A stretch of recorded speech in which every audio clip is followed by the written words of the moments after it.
The German government has announced plans to boost the number of migrants arriving in the country in the hopes of bolstering its aging workforce.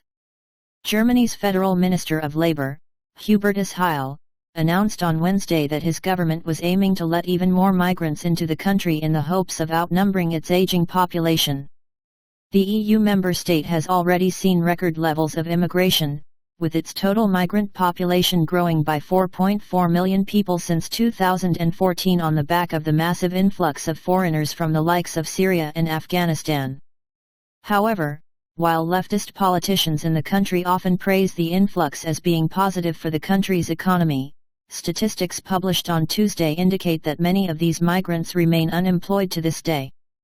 According to a report by Die Welt, Heil does not seem to be dissuaded by this fact, arguing that even more migrants are needed in order to boost the currently floundering German economy.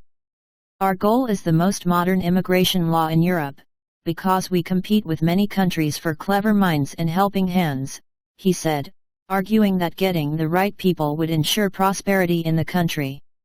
Such increased immigration is to be achieved through a points-based system that will allow foreigners who already have a job reserved for them, have decent enough skills that they would be likely to get a job, or have other qualities that the German authorities deem attractive, to more easily gain access to the country. Germany is no stranger to mass immigration, with the country reportedly seeing its migrant population spike by 4.4 million between the end of 2014 and June 2022, with the numbers likely to increase even further as a result of the country's lax immigration rules and the Ukraine war.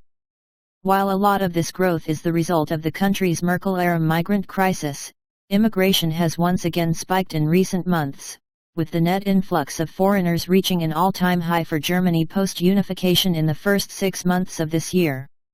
However, while various politicians and social justice activists have praised the massive surge in Germany's foreign population as being a good thing, especially for the country's economy, figures put out by the country's statistics agency dissuaded appear to throw doubts on such a claim.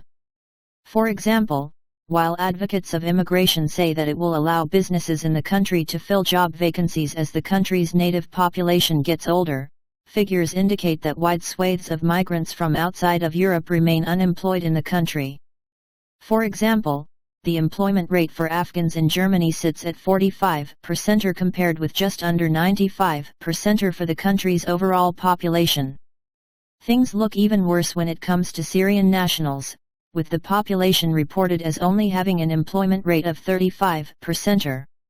While the new immigration plan does appear to prioritize allowing in migrants who have already locked in employment in Germany, those wishing to avail of the scheme will not actually be required to find a job before arriving, a factor which may only add to the number of unemployed migrants in the country.